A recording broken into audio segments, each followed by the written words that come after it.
Well, good morning, and welcome back to our pilgrimage through the summer. Today is day 15 here at the Institute for Priestly Formation, as well as Monday of the 10th week of Ordinary Time. Let's first talk about who's here at IPF this week, as well as what they're doing, and then we'll take it home to us and apply it to our lives and ask if you were here at IPF, what would happen in your life today.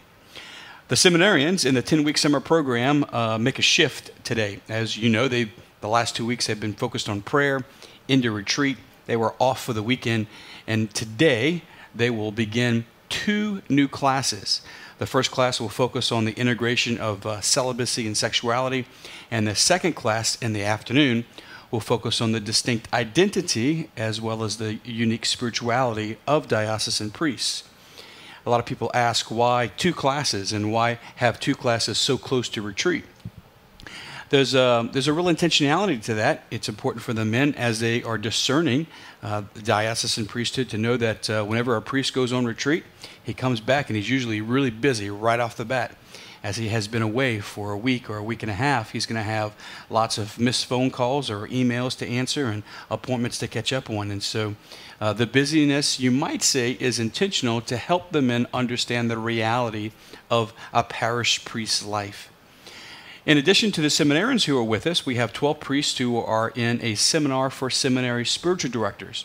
These are the men who do spiritual direction at seminaries, and they're also in their first day of class today, and they will just make the distinction between the difference between spiritual direction and other forms of pastoral ministry, such as pastoral counseling or spiritual coaching or things like that. And of course, we all return to ordinary time. We have left the Easter season with the celebration of Pentecost yesterday, and we're back in ordinary time. And there's a lot of ordinariness unfolding here at IPF. The seminarians are no longer on retreat, and they're no longer on the weekend. They're back in class, and things are kind of ordinary. The men who are here for the seminar for seminary spiritual directors are back in formation after their weekend of prayer, and it's back to the ordinary. You and I were in the weekend rhythm, and now we're back at work, and we're back at the ordinary.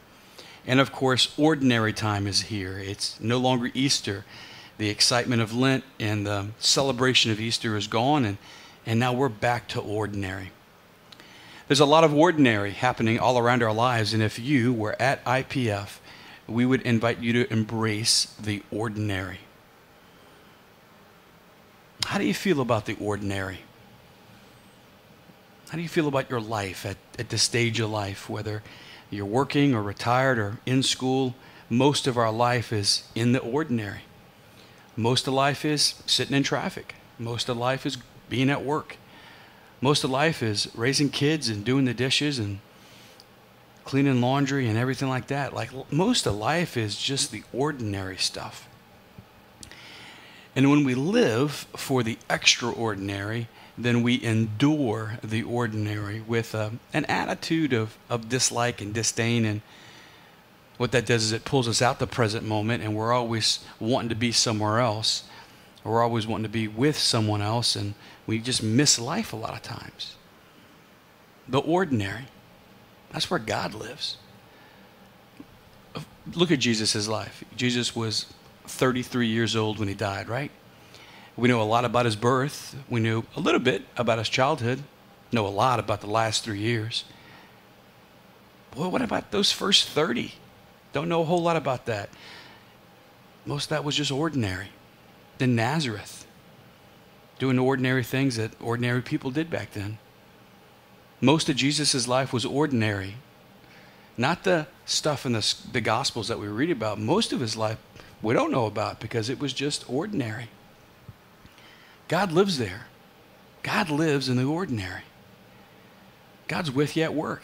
He's with you at the dinner table. He's with you cleaning up. He's with you paying bills. He's with you just in the mundane of life. That's where God lives. We don't have to be somewhere else like retreat to experience God. Those times are set apart for us so we can go deeper in what's already available to us in the ordinary. So today's a day of hope for us. perhaps even more exciting than Easter, because we believe that God is alive and active in our lives, and he lives in the ordinary. Let us not look for him in far-off places or in extraordinary events. Today, be encouraged. God's with you in the ordinary. God bless you.